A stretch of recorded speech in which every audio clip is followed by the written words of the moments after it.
Hi everyone, it's Lindy. So, first thing, I wanted to thank everybody that came to participate in the live Q&A last night. We did have a lot of technical difficulties, and the live stream got broken up into two different events, and it was interesting to say the least.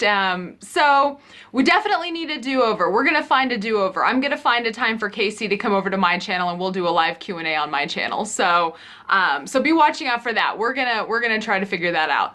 On another note, I also spoke with Pittsburgh Mike, just he and we kind of decided that we're gonna do something a little bit different, just the two of us.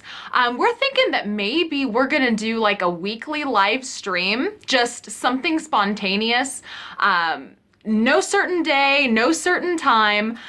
We kind of got the idea because, he and I have had some talks because we have a lot of similar interests in what we sell, and we both have our own opinions on how to sell those things. So we kind of bounce ideas off of each other. And there was one time we were talking and he had said out loud, "Man, we really need to put this on air." It was just like this off joke. And then at the live stream last night, Casey commented, "Man, I really need to get in on the live talks with you guys." And so we were just thinking, we're like, you know what? Maybe we'll do that. Maybe we'll just spontaneously pop up on YouTube live, and we'll just to have one of our talks and about strategy and what we found and what we sold and different ideas to maybe bounce off of each other, and and you guys can watch us just kind of sit around talking, I guess. And I mean, the live chat will be open, so you'll be able to ask questions. It's not going to be like a total Q&A or anything, but maybe just something fun for you to listen to in the background. I don't know, but we'll do it. We'll do it. I don't know when we're going to do it. Maybe it'll start tomorrow, maybe next week, I'm not sure. To get notifications of it though, if you go down to where my name is below the video, where it says subscribed, you can click on the little gear and it'll drop down and you can select to notify of alerts. So if I do go live, you'll get a notification and you can just join in. Don't know how long it's gonna be. This is also just fresh and new. I just briefly talked with Mike about it this morning. Maybe it'll be 30 minutes, maybe it'll be an hour, maybe we won't be able to shut up and we'll just talk all night long. Who knows? Who knows? But it could be fun, maybe you can learn something from us. We'll have to see. But anyway, let's get into the video that I was gonna do really quick for you guys on this Saturday afternoon. So something that people talk a lot about is accepting returns. How much people hate returns, how much people don't want to accept returns. Should I accept returns? How far back should I accept returns? It is a huge topic when it comes to reselling on eBay. So that's what I want to talk to you guys about right now. First things first, if you are not accepting returns, you need to. I know some of you are going, says who? Who says I need to accept returns? I don't have to accept returns if I don't want to accept returns. Well, bottom line is you should be accepting returns. There is a number of different reasons why you should accept returns, and I'm going to tell you all about them right now. Okay, first things first, you have to accept returns because eBay will make you accept returns. If a buyer buys something from you and has a problem and wants to return it, even if you say no, they can go to eBay or PayPal and claim that there's an issue, and you will be forced to take it back. It does not matter if you have a no return policy or not. It doesn't matter. Sad but true. Can you charge a restocking fee? Yeah, you could, I suppose, but buyers are probably going to get upset about it, and that can put you in the position to receive negative feedback. If you have an item that is maybe worth a great deal of money, or perhaps it's a seasonal item, and if they return it after the season is already over, you're not going to be able to resell it for either as much money as you would have been able to get if it were in season, or it's going to be inconvenient for you to sell it, you can charge a restocking fee. But charging restocking fees on things like $10 items or $20 items or everyday items that you can just relist and resell, you really do take that risk of making a buyer angry because they have to pay you a 20% restocking fee or whatever. So, you know, just be leery of the restocking fees. I know a lot of people have used them to try to deter returns, but you know, it's up to you if you want to try it or not. But I don't do it personally. I do accept 30-day returns for myself because that is one of the requirements to be a top-rated seller, which brings me to my next reason why you need to accept returns. If you accept returns, which eBay will make you do anyway, you have the ability to earn a top-rated seller status.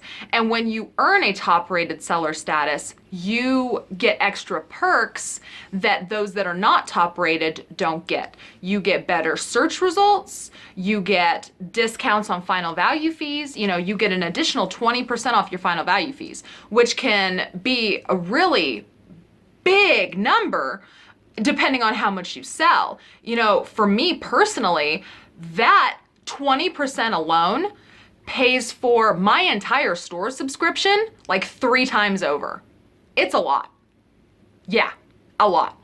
So that being a top-rated seller is worth it to me because it's like I get my subscription for free and I make a little bit of extra money that I wasn't expecting. So it's totally worth it. It's totally worth it.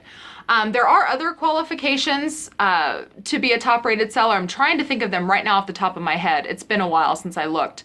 You have to have at least 30-day return policies.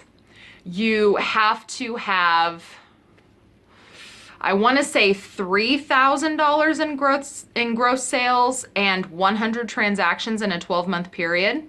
I'm pretty sure it's 3,000 in sales and 100 transactions within a 12-month period in order to qualify. And then you have to maintain less than 3% late shipping rate and a less than 90 or higher than 90% uploaded tracking information on time rate. And then there's like, you have to less than like 1% defect rate or something like that. But defects aren't something I really concern myself with. It's not something, but the late shipment rates and stuff, whoo, yeah, that can get you.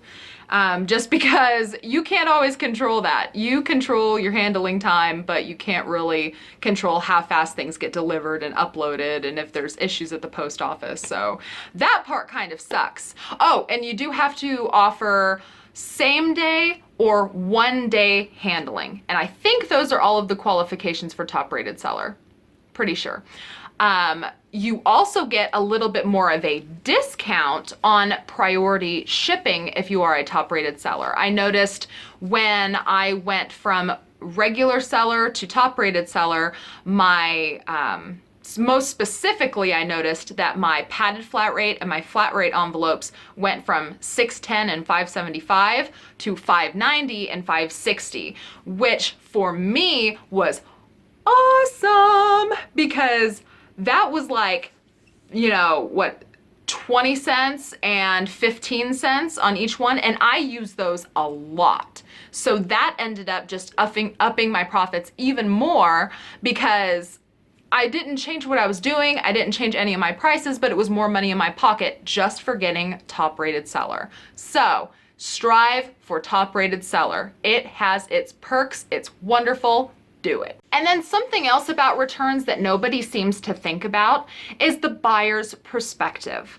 The buyer is a lot more comfortable buying from you if they know that they have the option to return it. Because yes, eBay will make you accept a return, but the buyer doesn't really know that. Some buyers know that, and some buyers will take advantage of that.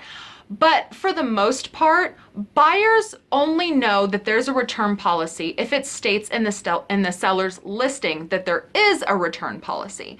So especially if you have lower feedback as a seller, it makes the buyer feel that much more comfortable buying from you if they see if there's a problem that you're willing to take the item back. So especially on clothing items, someone might not be willing to pay $25 for that pair of pants from you if you only have 100 feedback points and you don't accept returns. They might be like, well, I'm not sure if I'm a 12 or a 14. I think these measurements are right. I'm not sure. But the seller doesn't accept returns, so I might just try to find these somewhere else. See where I'm getting at? But the biggest thing that I can really stress is that you need to accept returns because you have to accept returns. eBay's gonna make you do it. PayPal's gonna make you do it. If there's a problem, you might as well just put it in the listing. Plus, it's one of those key things that's gonna qualify you for a top-rated seller status. So just accept returns. And also, I want to debunk something. A lot of people think that just because you accept returns, you're going to get a flood of returns coming to you, even if you sell clothes. Where that is little true where clothes are concerned, mainly because the only items that I ever get are returned are clothing. That's it. I never get anybody returning anything that's not clothes. But people have it, I guess, kind of in the forefront of their mind if they offer returns, that people are just gonna buy it, have it shipped to them, try it on, decide that they don't like how it looks, and send it back to you.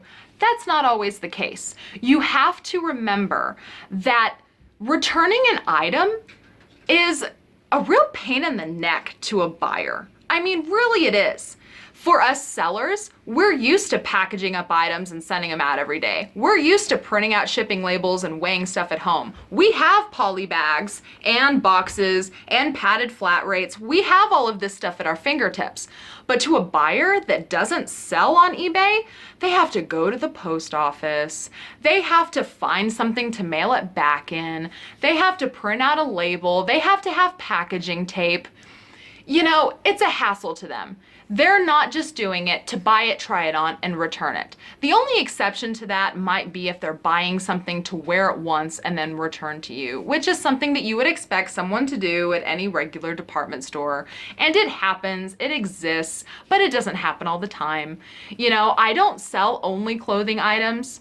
I've said before, around about 152 items a month. And maybe half of that is clothing. About half of it is clothing. And I only get 1 or 2 returns a month. So based on those numbers, that's like 1 or 2%. And most of the time, it's not even my fault. I don't have to pay return shipping on it. And all I have to do is get the item back, make sure that it doesn't look like crap, and relist it. I mean, it's really not that big of a deal. It's not. So anyway, you guys, I hope that helps you out. If you have any additional comments or questions, you can leave them below, or you can email me. My email is in the video description. And if you like this video, give me a thumbs up. And if you haven't subscribed to me yet, I hope that you will. And I will see you guys with my next video. And don't forget about those spontaneous pop-ups with me and Pittsburgh Mike. Bye!